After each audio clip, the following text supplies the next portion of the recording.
Hi students, welcome to my channel learn with Revathi. നമുക്കിന്ന് maths main എക്സാമിന് DLED maths main എക്സാമിന് ചോദിക്കും എന്നുറപ്പുള്ള കുറച്ച് ടോപ്പിക്സ് നോക്കാം. ഈ ഒരു വീഡിയോയിൽ നമ്മൾ 2 ടോപ്പിക്സ് ആണ് നോക്കുന്നത്. ഇനി അടുത്തടുത്ത വീഡിയോകളിൽ നമുക്കങ്ങനെ ഏറ്റവും പ്രധാനപ്പെട്ടത് അല്ലെങ്കിൽ ചോദിക്കുമെന്ന് ഉറപ്പുള്ള മറ്റു ടോപ്പിക്സും കൂടി പറഞ്ഞു പോകാം. ക്ലാസ് ആയിട്ട് നമുക്ക് ഓരോന്നും പഠിച്ച് പോകാം. അപ്പോൾ ഇന്നത്തെ ഈ ഒരു ക്ലാസ്സിൽ നമ്മൾ ഗണിതശാസ്ത്ര പഠനം, ദൃശ്യവൽക്കരണം, അതുപോലെ മൂല്യങ്ങൾ നമുക്ക് ഗണിത പഠനത്തിലൂടെ ലഭിക്കുന്ന ഒരുപാട് മൂല്യങ്ങളുണ്ടല്ലോ, ഇത് രണ്ടുമാണ് നോക്കുന്നത്. ഇത് രണ്ടും റിപ്പീറ്റഡ് ആയിട്ട് എപ്പോഴും മെയിൻ എക്സാമിന് ചോദിക്കുന്ന 2 ക്വസ്റ്റ്യൻസ് ആണ്. ദൃശ്യവൽക്കരണം. എന്താണ് ദൃശ്യവൽക്കരണം എന്ന് പറയുന്നത്? കുട്ടികൾക്ക് ഗണിതം എളുപ്പമായിട്ട് മനസ്സിലാകാൻ വേണ്ടിയിട്ട് നമ്മൾ ചിത്രം അല്ലെങ്കിൽ എന്തെങ്കിലും വസ്തുക്കൾ അല്ലെങ്കിൽ ചാർട്ട്, ഗ്രാഫ്, എന്തെങ്കിലും ആകൃതി എന്നിവയിലൂടെയൊക്കെ ഗണിതം പഠിപ്പിക്കുന്നതാണ് ദൃശ്യവൽക്കരണം എന്ന് പറയുന്നത്. ഒരു ചിത്രത്തിലൂടെ മാത്രം പഠിപ്പിക്കുന്നതല്ല ദൃശ്യവൽക്കരണം എന്ന് പറയുന്നത്. നമുക്ക് പല രീതിയിൽ വിഷ്വലൈസ്ഡ് ആയിട്ട് എങ്ങനെയൊക്കെ പഠിപ്പിക്കാം, അതൊക്കെ ദൃശ്യവൽക്കരണ രീതിയിലുള്ള പഠനമാണ്. ഇപ്പൊ പറഞ്ഞതുപോലെ ചിത്രം ഉപയോഗിക്കാം, ഒബ്ജക്ട്സ് ഉപയോഗിക്കാം, ചാർട്ട് ഉപയോഗിക്കാം, ഗ്രാഫുകൾ, ഇതൊക്കെ നമുക്ക് ദൃശ്യവൽക്കരണത്തിന് വേണ്ടിയിട്ട് ഉപയോഗിക്കാം. ഇപ്പൊ ഉദാഹരണത്തിന് ഇപ്പൊ എണ്ണാൻ പഠിക്കാൻ വേണ്ടിയിട്ട് നമ്മൾ 5 ആപ്പിൾ അല്ലെ, 5 ആപ്പിൾ കാണിച്ചാൽ കുട്ടിക്ക് 5 എന്ന സംഖ്യ എളുപ്പം മനസ്സിലാക്കാൻ സാധിക്കുന്നു. ആപ്പിളിന് പകരം നമുക്ക് ഏത് ഒബ്ജക്റ്റ് വേണമെങ്കിലും യൂസ് ചെയ്യാം. അതുപോലെ ഭിന്നസംഖ്യ പഠിപ്പിക്കാൻ വേണ്ടി, ഫ്രാക്ഷൻ പഠിപ്പിക്കാൻ നമ്മൾ 1/2 അല്ലെ, ഒരു ചിത്രം വരയ്ക്കുന്നു, ഒരു സർക്കിൾ വരച്ച് 2ആയിട്ട് ഭാഗിക്കുന്നു, എന്നിട്ട് കുട്ടിയെ 1/2 എന്ന് നമ്മൾ പഠിപ്പിക്കാറുണ്ട്.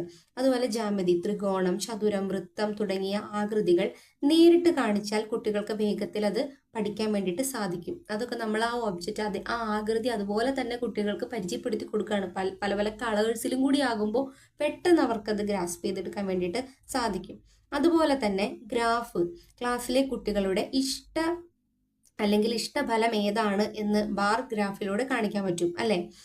ഇപ്പോൾ ഇഷ്ടഫലം മാത്രമല്ല, നമുക്ക് ഇഷ്ടപ്പെട്ട എന്ത് കാര്യം ആയിക്കോട്ടെ നമുക്ക് ഗ്രാഫിലൂടെ ആ ക്ലാസ്സിലെ മുഴുവൻ കുട്ടികൾ എടുക്കുന്നു.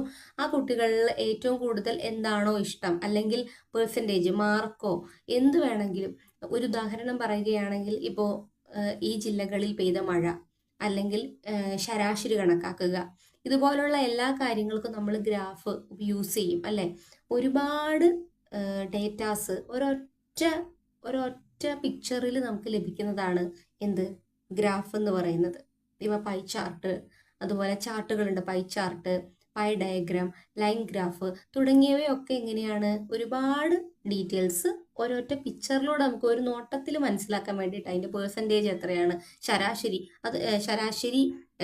ഇപ്പോൾ ശരാശരി തന്നെയാണ് പെർസെൻറ്റേജ്.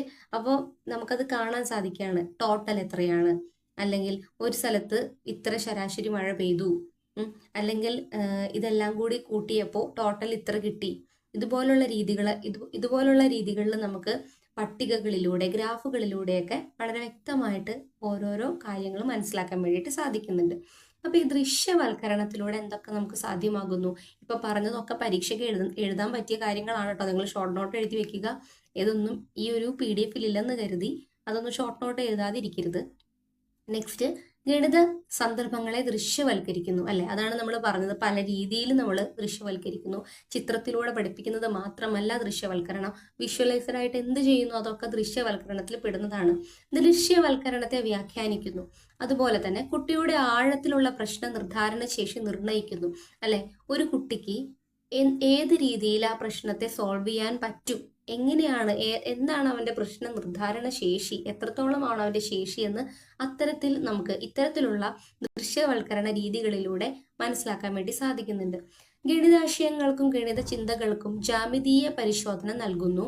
ഇതിലൂടെ ദൃശ്യവൽക്കരണത്തിന്റെ രീതിശാസ്ത്രം കുട്ടികൾക്ക് ബോധ്യമാകുന്നു.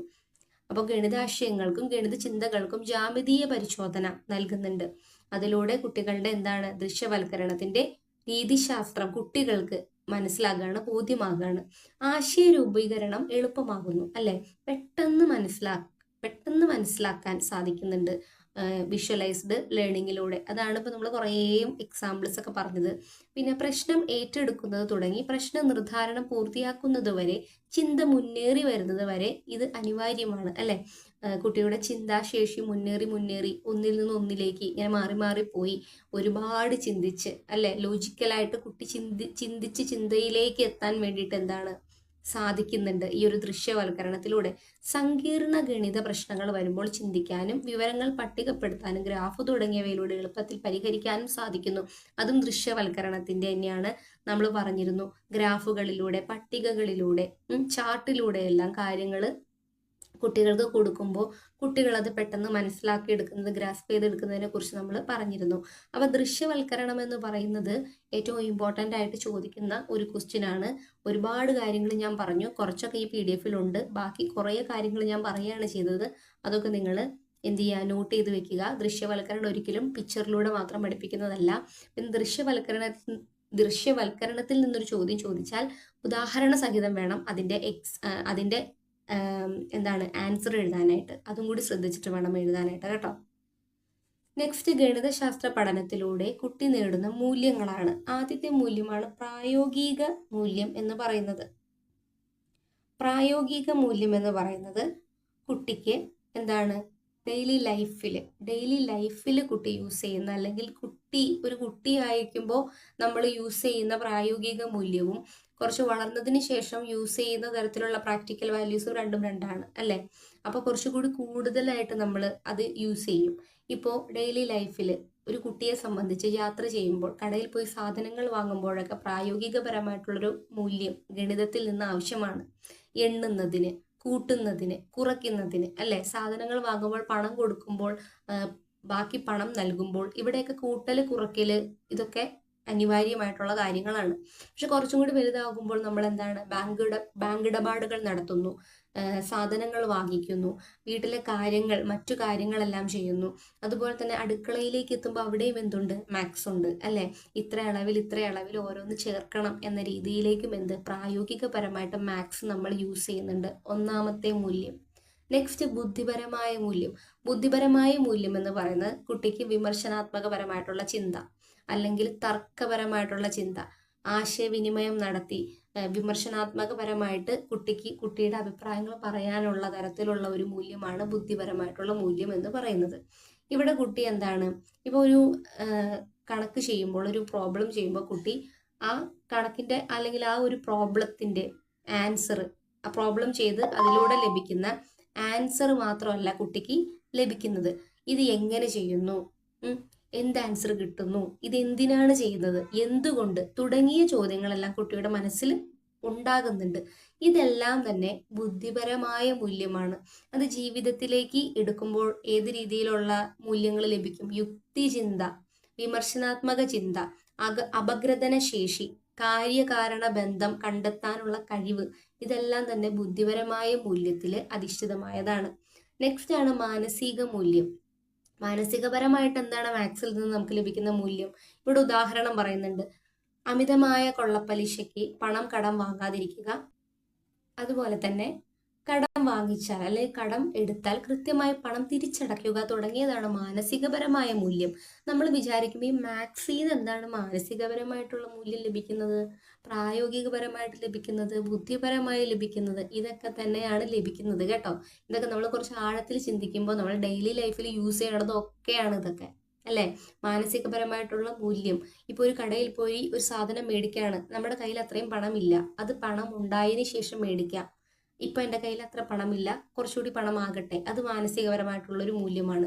അല്ലെങ്കിൽ ഒരാളുടേത് കടം മേടിച്ചു, ഇത്ര ദിവസത്തിനുള്ളിൽ ഞാൻ ആ പണം അയാൾക്ക് തിരിച്ചു കൊടുക്കണമല്ലോ, അത് മാനസികപരമായിട്ടുള്ളൊരു മൂല്യമാണ് മാത്സ് പരമായിട്ട്.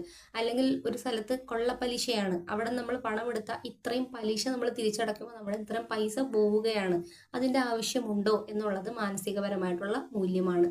അപ്പൊ ഇതുപോലുള്ള മാനസികപരമായിട്ടുള്ള മൂല്യങ്ങൾ. അതുപോലെ സൗന്ദര്യപരമായ മൂല്യം, കുട്ടികളുടെ സർഗാത്മകത, പാറ്റേണുകൾ, ജാമിതി, ചാർട്ടുകൾ, സംഖ്യാ പാറ്റേണുകൾ, ചിന്താ പാറ്റേണുകൾ തുടങ്ങിയവ നിർമ്മിക്കാനുള്ള അവസരം ഈ മൂല്യത്തിൽ നിന്ന് ലഭിക്കുന്നു. ഇവിടെ ഒരു കുട്ടി വളർന്ന് വലുതായി കഴിയുമ്പോൾ ഒരു എഞ്ചിനീയറായി ഒരു പ്ലാൻ വരയ്ക്കുവാണ്, ഒരു വീടിന് വേണ്ടിയിട്ട് അല്ലെങ്കിൽ ഒരു ഓഫീസിന് വേണ്ടിയിട്ട്, എന്തിനോ ആയിക്കോട്ടെ. ആ പ്ലാനിൽ ആ കുട്ടി എടുക്കുന്ന മൂല്യം എന്ന് പറയുന്നത് സൗന്ദര്യപരമായിട്ടുള്ള മൂല്യമാണ് അല്ലെ. സൗന്ദര്യപരമായിട്ടുള്ള മൂല്യം ഉപയോഗിച്ചാണ് ആ കുട്ടി ആ പ്ലാൻ വരയ്ക്കുന്നത്. അപ്പോൾ ഗണിതപരമായിട്ട് കുട്ടിക്ക് സർഗാത്മകത, പാറ്റേണുകൾ നിർമ്മിക്കാൻ, ജാമിതി, ചാർട്ട്, സംഖ്യാ പാറ്റേൺ, ചിന്താ പാറ്റേൺ, ഇതിനൊക്കെ എന്താണ് പാറ്റേൺസ് നിർമ്മിക്കുക. ഇത് ജോലിപരമായിട്ടും നമ്മൾ പിന്നീട് നമ്മുടെ മുന്നോട്ടുള്ള ലൈഫിലേക്ക് നമ്മൾ എടുക്കുന്നതാണ് ഈ സൗന്ദര്യപരമായിട്ടുള്ള മൂല്യം. അത് തൊഴിലിലേക്കും എടുക്കാം, അതല്ലാതെ നമുക്ക് നമ്മുടേതായ ഡെയിലി ലൈഫിലും നമുക്ക് ഈ സൗന്ദര്യപരമായിട്ടുള്ള മൂല്യം യൂസ് ചെയ്യാൻ വേണ്ടിയിട്ട് സാധിക്കുന്നുണ്ട്. നെക്സ്റ്റ് ആണ് തൊഴിൽപരമായ മൂല്യം, വൊക്കേഷണൽ വാല്യൂ എന്ന് പറയുന്നത്. ഭാവിയിൽ ഏതെങ്കിലും തൊഴിൽ, ഇപ്പോൾ മാത്സ് പരമായിട്ട് അക്കൗണ്ടിങ് ഓർ എന്താണ് എഞ്ചിനീയറിംഗ് ഒക്കെ വരുമ്പോൾ നമ്മൾ എന്താണ് തൊഴിൽപരമായിട്ടുള്ള മൂല്യം നമുക്ക് അവിടെ യൂസ് ചെയ്യാൻ സാധിക്കുന്നുണ്ട്. നെക്സ്റ്റ് ആണ് സാംസ്കാരിക മൂല്യം. സാംസ്കാരിക മൂല്യം, കൾച്ചറൽ വാല്യൂ എന്ന് പറയുന്നത് ഗണിതശാസ്ത്രം അഭ്യസിക്കുന്നത് വഴി കുട്ടികളുടെ സാംസ്കാരിക നിലവാരം ഉയരുന്നു. ജീവിതത്തിൽ അല്ലെങ്കിൽ ജീവിത സന്ദർഭങ്ങളിലെല്ലാം എന്താണ് ഈ ഗണിതശാസ്ത്രപരമായിട്ട് അല്ലെങ്കിൽ സാംസ്കാരികപരമായിട്ടുള്ളൊരു മൂല്യം ലഭിക്കുന്നുണ്ട്. അടുത്തതാണ് സാമൂഹിക മൂല്യം. സാമൂഹിക മൂല്യം ഒരു ക്ലാസ്സിൽ നമ്മൾ കുട്ടികൾക്ക് ഗ്രൂപ്പ് ആക്ടിവിറ്റി കൊടുക്കുന്നത് എന്തിനാണ്? സഹകരണപരമായിട്ട് സാമൂഹികപരമായിട്ട് കുട്ടികൾ പഠിക്കുന്നതിന് വേണ്ടിയിട്ടാണ് നമ്മൾ എന്ത് കൊടുക്കുന്നത്? ഇതുപോലുള്ള ഗ്രൂപ്പ് ആക്ടിവിറ്റീസ് കൊടുക്കുന്നത്. അപ്പോൾ ഇത് മാത്സുമായി ബന്ധപ്പെട്ട് മാത്രമല്ല, ഏതൊരു സബ്ജക്റ്റിലും ഗ്രൂപ്പ് ആക്ടിവിറ്റി കൊടുക്കുന്നത് സഹകരണാത്മകമായ അല്ലെങ്കിൽ സാമൂഹികപരമായിട്ടുള്ളൊരു പഠനത്തിന് അല്ലെങ്കിൽ സാമൂഹികപരമായിട്ടുള്ള മനോഭാവം, ജനാധിപത്യപരമായ മനോഭാവം ഒക്കെ നേടുന്നതിനാണ്. അപ്പം മാത്സിൽ നിന്നും എന്ത് ലഭിക്കുന്നു? സഹകരണപരമായിട്ടുള്ള സാമൂഹികപരമായിട്ടുള്ള മനോഭാവം, ജനാധിപത്യപരമായ മനോഭാവം, നേതൃപാഠം അല്ലെ, അതുപോലെ ദൈനംദിന കാര്യങ്ങളിൽ ഏർപ്പെടാനുള്ള കഴിവ്. മാത്സിന് ഇപ്പോൾ ഒരു കൃത്യതയുണ്ട് എന്ന് നമ്മൾ പറയാറില്ലേ, അതുപോലെ തന്നെ ആ കൃത്യത ദൈനംദിന നമ്മുടെ ലൈഫിൽ ഡെയിലി ലൈഫിൽ ദൈനംദിന കാര്യങ്ങളിൽ കൊണ്ടുവരാനുള്ള ഒരു ശേഷി. സഹിഷ്ണുത, കൃത്യനിഷ്ഠതയും അതെ, മാത്സിലെ ഓരോ പ്രോബ്ലംസിനും കറക്റ്റ് ആയിട്ടുള്ളൊരു ആൻസർ ഉണ്ട്, കറക്റ്റ് ആയിട്ടുള്ളൊരു മെത്തേഡുണ്ട്.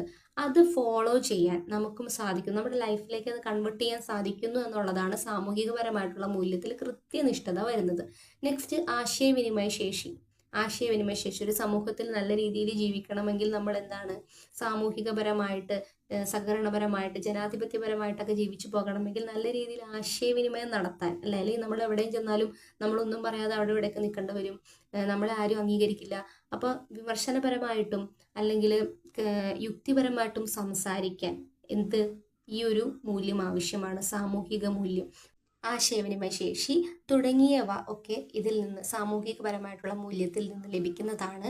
അപ്പോൾ ഇന്ന് നമ്മൾ നോക്കിയ 2 ടോപ്പിക്സ് എന്ന് പറയുന്നത് ദൃശ്യവൽക്കരണം, ഗണിത പഠനത്തിലെ ദൃശ്യവൽക്കരണം, അതുപോലെ തന്നെ ഗണിത പഠനത്തിലൂടെ നേടുന്ന മൂല്യങ്ങൾ എന്നിവയാണ്.